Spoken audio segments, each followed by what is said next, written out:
ọmọ tí wọ́n ti bí tí wọ́n bá wá sí Kọ̀mù àbí Gbójàyè àbí Bàbọ̀dẹ wọ́n á máa sọ fún wọn wípé ṣe mọ Ayanladun, ó wá láti ilé baálẹ̀, ó wá láti ilé àlùbàtà.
Gbogbo àti màmí bá ń gbàdúrà bóyá níwájú àbí lẹ́yìn wọ́n á máa ní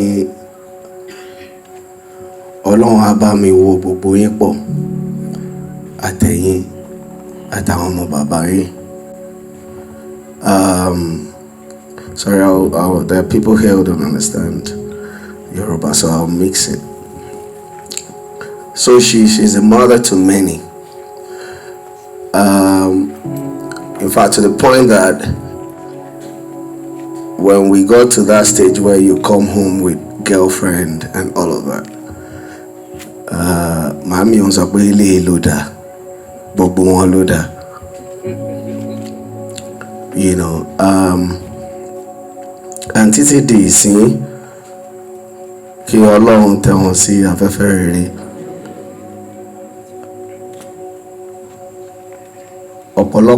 In fact, she always would try to ensure that our relatives, extended family, friends, and all of that are reached out to. I'm very happy that, yes, Awalagbeyon, but I'm a bit pained that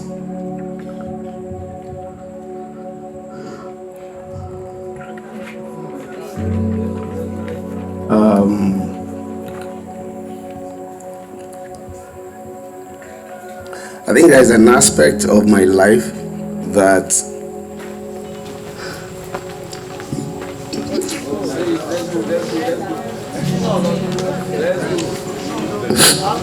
there's an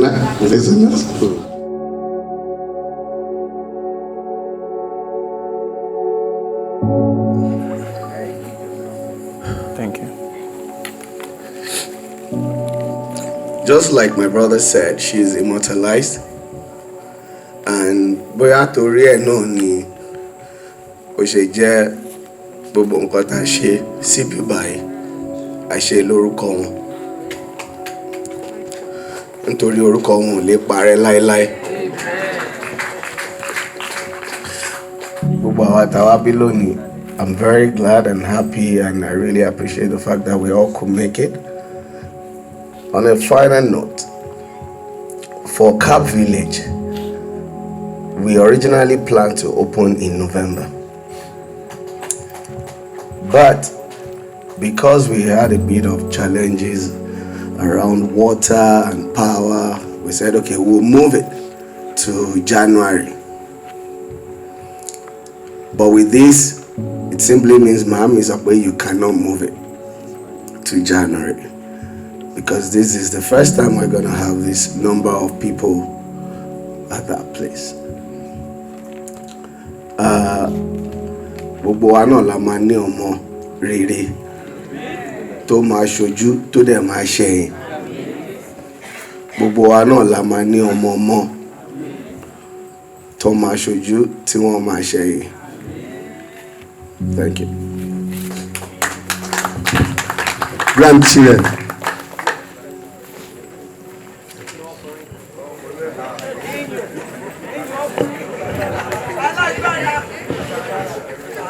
He gave me the courage. Thank you. So 2 days came at me to cook. Wọ́n ṣe òtílí fún mi. So òtílí la jẹ dàgbà. Èmi àti àwọn ẹ̀gbọ́n mi. Àwa láti ilé olówó. Bọ̀ ilé pákótà gbé dàgbà. Àwọn friends mi wà ń bí àti family mi. Wọ́n máa sọ pé ó ti wà difficult jù. Màdé ni mi ń ṣe difficult person lórí ọ̀rọ̀ oúnjẹ. A ní one specific oúnjẹ ló máa ń jẹ. Màálé mi kọ́ màámi ni. Torí òun ló ń somi ọbẹ̀ tí kò lẹ́ran fún wa ní kékeré. Ó máa ṣe ẹ̀gúsí. Mo mọ̀ pé kò sówó but ó máa ń fún ẹ̀gúsí yẹn tẹ̀rántí. Wọ́n máa sọ dẹran. Kàkà kọ́ tó wá fún wa ní ẹyọ kọ̀ọ̀kan. Ẹyọ kan ló máa fún wa, ó máa pín sí mẹ́ta kó lè tó wa. So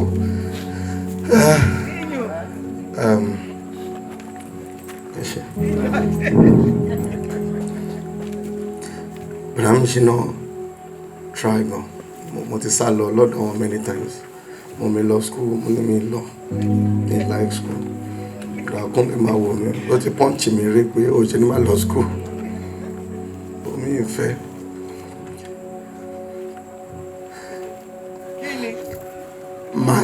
My greatest joy lónìí fún gbogbo ọ̀hún ni pé and so difficult for over 40 years. Màmí fún mi ní one day. Èmi àti èrò yìí a kì í sọ̀rọ̀. Màmí jẹ́ ká sọ̀rọ̀. And you stop prayer all the time. But èmi lọ́mọ èṣù mi gbà pé kí n gbà and pé kí n gbà fún wọn. Wọ́n ní excuse because wọ́n sọ pé nígbà kan wọ́n lájọra wọ́n tún ṣe ń jẹ gbà mí wọ́n ní mi lọ school wọ́n tún ṣe ń jẹ wọ́n ní obìnrin mi ti pọ̀ jù. Meanwhile, successfully, sincerely, òun ló jẹ́ kí n mọ̀ tó pẹ́ lábí. Àwọn ló jẹ́ kí n mọ̀ tí mi ò ṣì kọ́yà. Bá ṣe wá ní Christian home àwọn ló develop mentality mi. Bàtà tó máa ń rà náà mo máa ń rà. Gbogbo ohun tó máa ń ṣe ó máa ń dàbí copy. Nígbà tí mo dirun, èmi ò lọ page wọn because à ń jà. Àwọn adá everyone ló lọ page wọn ní Kunle náà ti dirun. Ìtorí pé orí ẹni o. Ẹ mọ̀ pé àwọn máa support mi torí wọn mọ̀. Meanwhile, codedly èmi ni mo lọ wo orun tó ṣe ọmọ ṣe.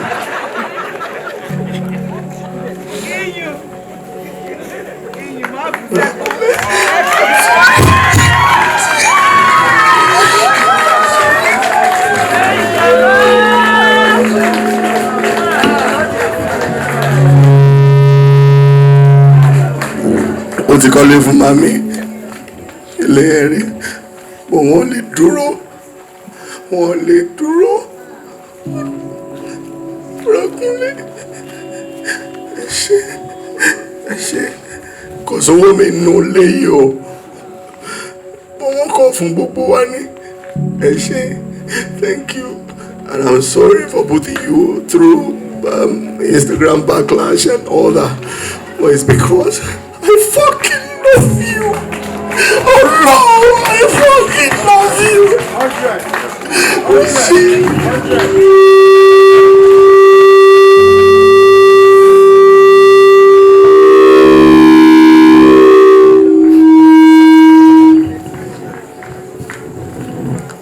Thank you, Komo, for raising Ayanladun.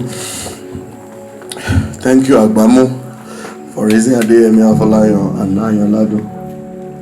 Thank you, Brother Biodo. Thank you. Thank you, Auntie Shola. Brambiola. Ẹ ṣé, Kábíyèsí. Ẹ ṣé, gbogbo chọ́ọ̀chì Komo. Ẹ ṣé o. Mo dúpẹ́ lọ́wọ́ gbogbo yín pé ẹ jẹ́ kí ọjọ́ ìní kó dúró.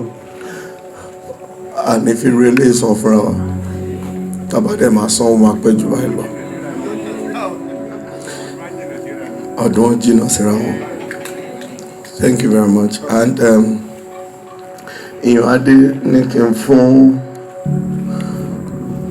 church ìkọ̀mú ní 500,000. So na fún church.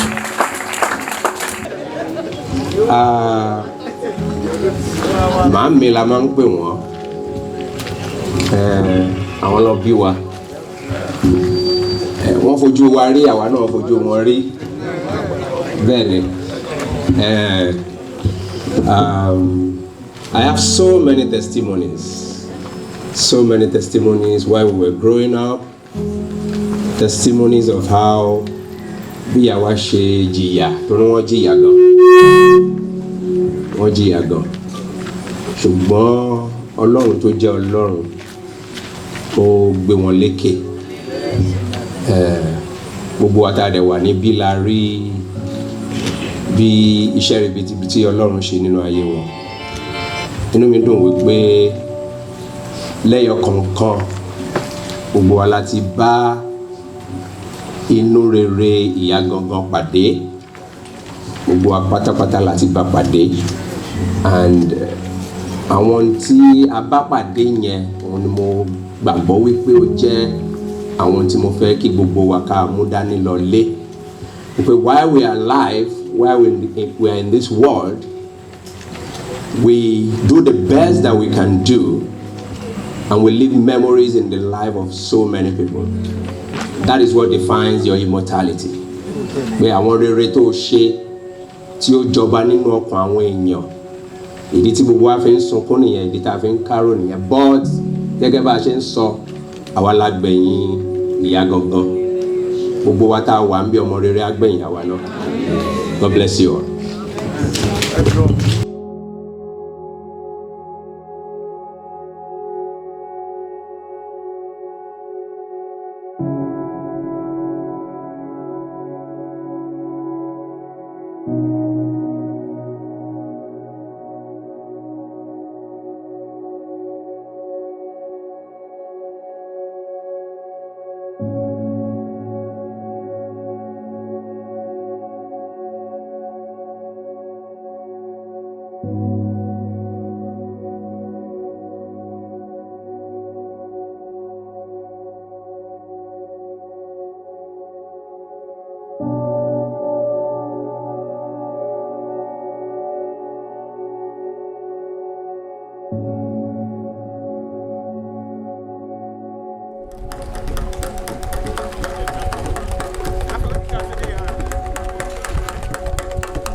As an 80-year-old woman, Mami Ayanladun Afolayan was still restless, always moving around, always visiting her children, always providing for them, never tiring about them.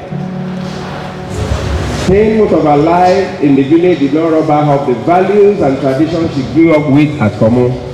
And this value she ensured that she drummed and implanted into her children. Now, she's resting with her ancestors. May the Lord bless us all.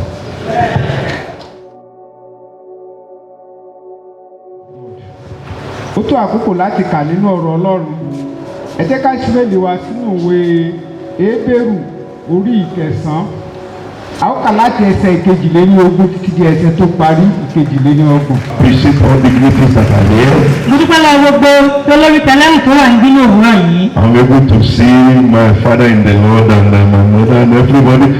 Gbogbo àwọn táwọn bí mo kí pátápátá. Professor Ajayi is here too. Wàdádì Professor Ajayi Akínyín. Barrister Ayọ̀délé. Gbogbo àbárísà Akínyín sà. I appreciate our father, real father. Gbogbo àwọn lọ́balọ́ba nídìrí la kí pátápátá. The Oniro of Commonland.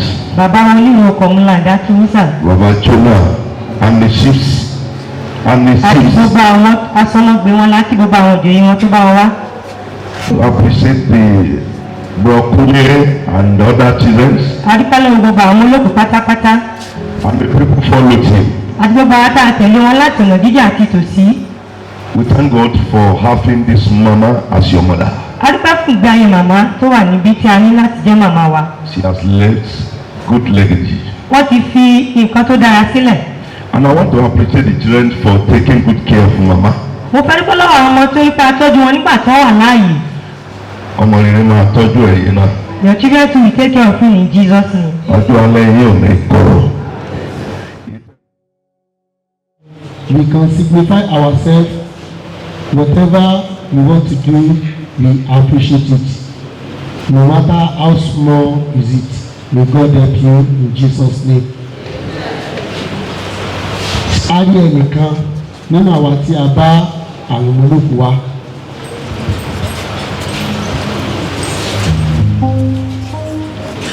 Okay, ẹ máa ní láti náwó. So, ẹ jẹ́ ń wá wọn.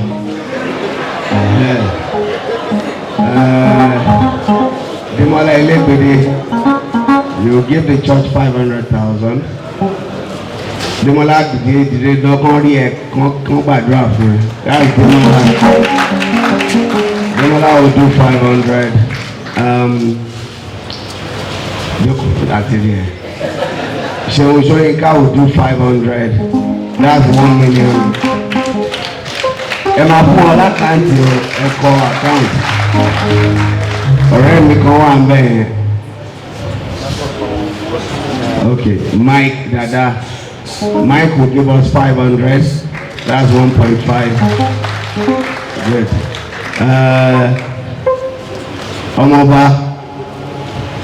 Ọmọọba náà wà ń bẹ̀ yẹn. Prince 500. That's 2 million. Ẹgbàá lè ní o, ìjọba ti lọ, wọ́n ti lọ ní o. Ọ̀rẹ́ mi, Adédèjì Kókọ́lá, bóyá dìde, Dèjì will do 500.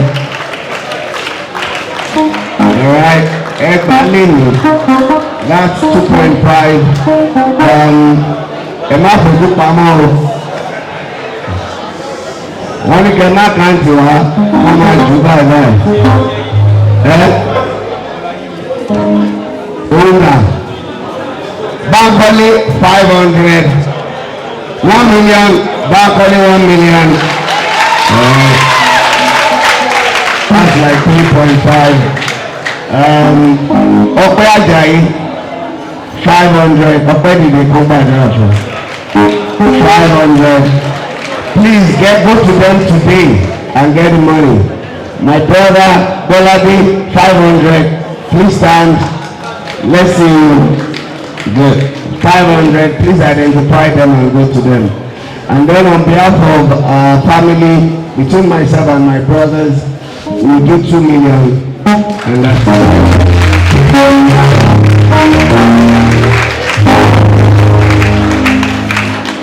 Praise the Lord. We appreciate you, sir. Ayọ̀ Animasha 1 million wẹ́ẹ̀rì. Ayọ̀ dà. Ṣé ókè Ayọ̀ nìyẹn 1 million Ayọ̀. Right. Bọ́lájí dà. Ẹ lọ máa bá wọn Bọ́lájí 500,000. Ẹ lọ máa bá wọn. Ọ̀nà. Olúfáyọ̀dé Àgbè 500. Please go to them and get the money today. Thank you.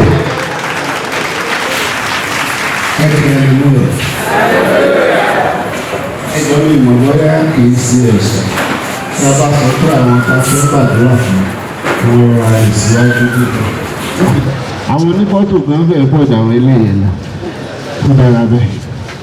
Ó dára bẹ́ẹ̀. Ẹ ṣe gan-an.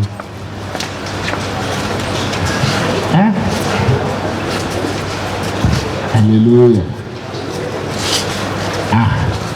Mi ò mọ̀ pé lẹ́ẹ̀mú ààrẹ báyìí bóyá mi ò bá náà ti àṣìṣe pé kíní kí wọ́n wá síwájú. Àdúpẹ́. Ẹ jẹ́ ká gbàdúrà. Olúwa dúpẹ́ lọ́wọ́ rẹ nítorí pé àkókò yìí ó dé bá wa.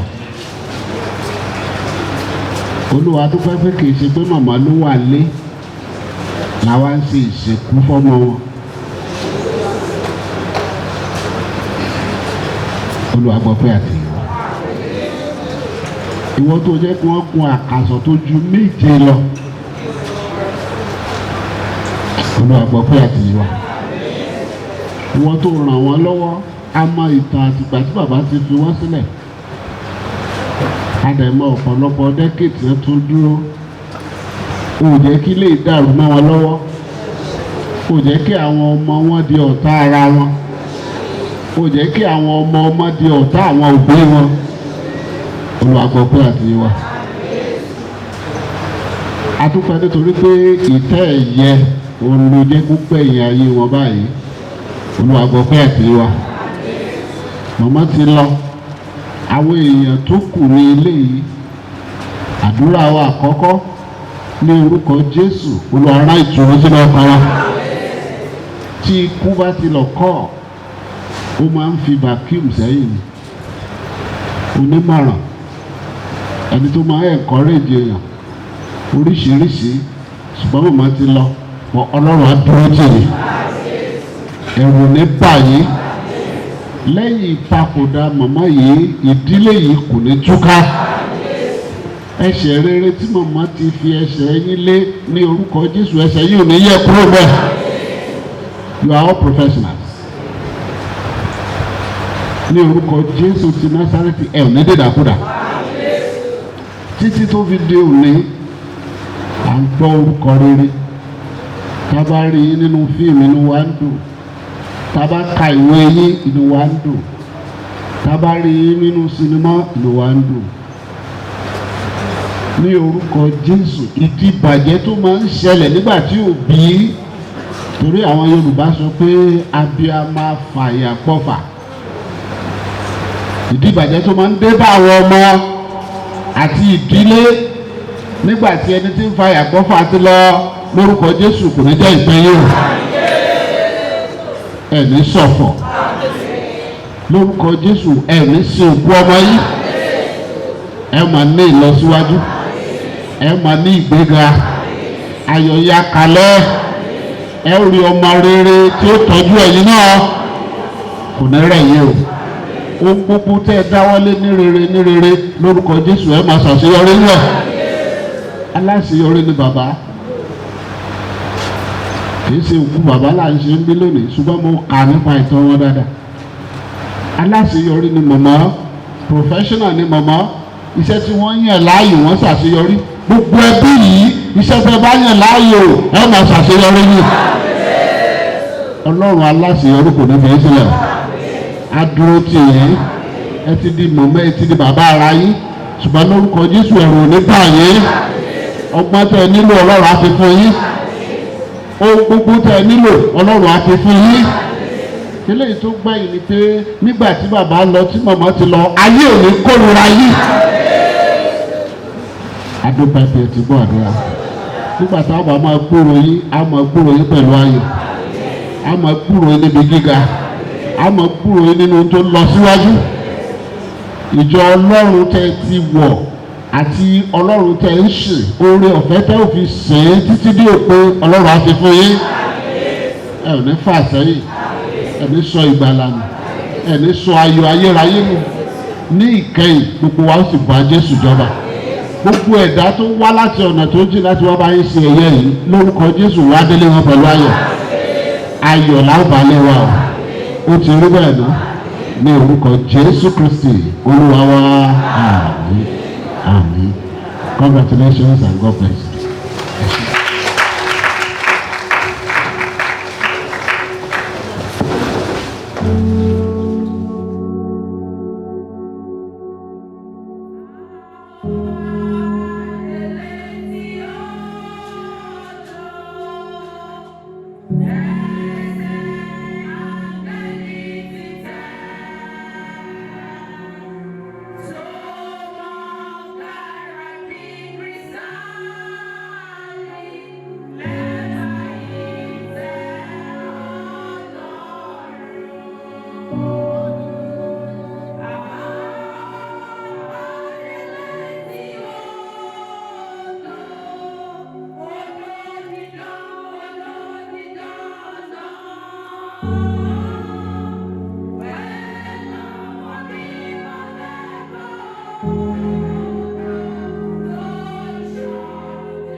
Ọlọ́run wa ní àfi ọ̀gbágun wa délẹ̀ kí olúwa kó mú gbogbo béèrè yín ṣẹ.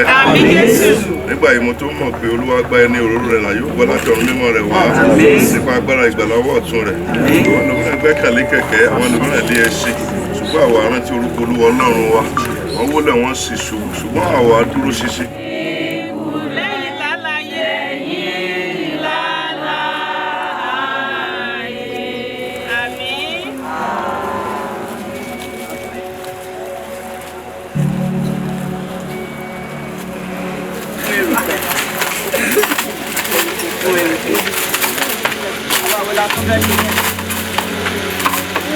Báyìí bàbá wa Reverend David wọ́n gbàdúrà ìparí fún wa wọ́n sì ṣe orí ọ̀fẹ́ papọ̀ a ó sì máa lọ dárí. Ẹ jẹ́ ká gbàdúrà. Olúwa a dúpẹ́ lọ́wọ́ rẹ nítorí pé o ràn wá lọ́wọ́ láti sin mọ̀mọ́ Débí. A fi wọ́n lé ọ lọ́wọ́ bó ṣe mú wọn lọ sínú ayérayé. A dẹ̀ gbàdúrà pé kí ìwọ Ọlọ́run máa fún sí gbogbo ọkàn àwọn ènìyàn tó kàn. Olúwa dúró tì wọ́n. Olúwa dá ayọ̀ padà sínú ayé wọn. Olúwa fún wọn ní ìṣẹ́gun. Olúwa jẹ́ kí ayọ̀ wọn kó kún nínú rẹ. Olúwa ṣe ìrètí fún wọn. Olúwa lá ọ̀nà rere fún wọn. Nígbà gbogbo tó bá rántí àkókò yìí dépò gbogbo máa bànújẹ́ jẹ́ kí ayọ̀ Ọlọ́run kó máa gba ọkàn wọn kan. Gbogbo ẹ̀dá tó wà níbí a ò lè ṣàì lọ lọ́jọ́ kan torí pé a ó relé lọ́jọ́ kan. A ó lọ jí iṣẹ́ wa. Ìsinmi wa ó dùn lórúkọ Jésù. Ayọ̀ tiwa náà kún. A ó gbólé ayọ̀. Oore ọ̀fẹ́ Jésù Kristi Olúwa wa. Ìfẹ́ mímọ́ Ọlọ́run àti ìdàpọ̀ ti àwọn ènìyàn mímọ́ kó wà pẹ̀lú gbogbo wa. Kó máa bá wa gbé láí àti láíláí. Àmín.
màmá mi láyé.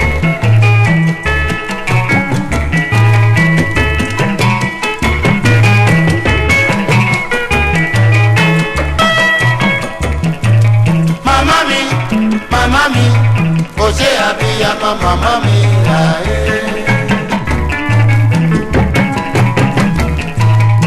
Ọ̀rẹ́ tí màmá jẹ́ mẹ́gbà pé ó. Yé mi, yé mi. Màmá rẹ̀ ti yẹ lójoojúmọ́. Ṣé wọ́n ló fi lé ayé hàn mí o?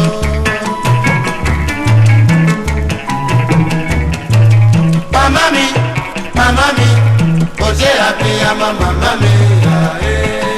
Ó mà ṣe é púpọ̀. Kò ṣe àbíyamọ màmá mi láyé. Ọ̀rẹ́ tí màmá tẹ mẹ́gbà pé o. Kò ṣe àbíyamọ màmá mi láyé.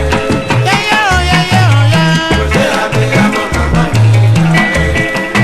Màmá òye o. Kò ṣe àbíyamọ màmá mi láyé. Ọjọ́ jíjẹ ọjọ́ àríjẹ. Kò ṣe àbíyamọ màmá mi láyé. Ọjọ́ kẹrẹ́ débi sùn ló pọ̀ jù yé o. Kò ṣe àbíyamọ màmá mi láyé. Àbíyamọ jìyà lórí ọmọ. Kò ṣe àbíyamọ màmá mi láyé.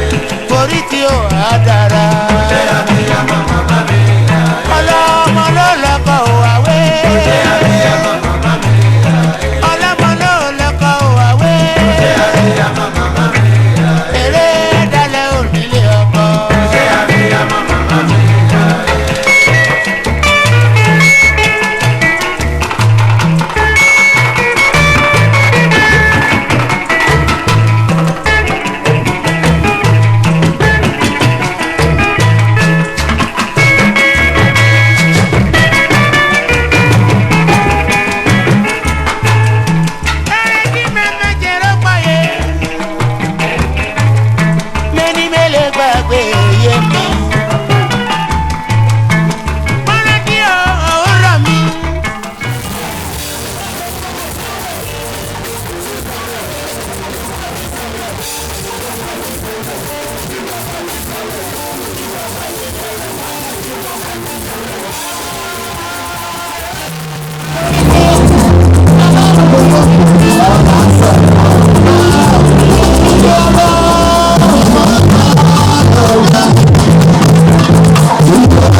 Thank you.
Yeah.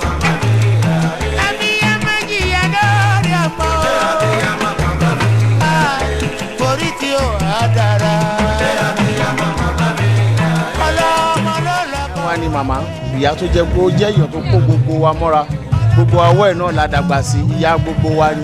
And met her on several occasions at Kunle's house and Kunle's premieres and some of his events. And she's always come across as a very, matriarchal woman. Mommy was a good-hearted woman who loved her children. And I'm just happy that, we have a reason to rejoice, even though her departure is painful as well. I would say I was the closest to her, as far as I'm concerned. But I would say that I was the closest to her because I can't go like 2 days in a week without talking to grandma. Everybody's happy here, so what's the point of crying? Just be happy. She lived a good life. She's resting in peace, so she will all be happy. She was a good person and she left a fantastic legacy behind her. Mama mi, oje abiya mama mi,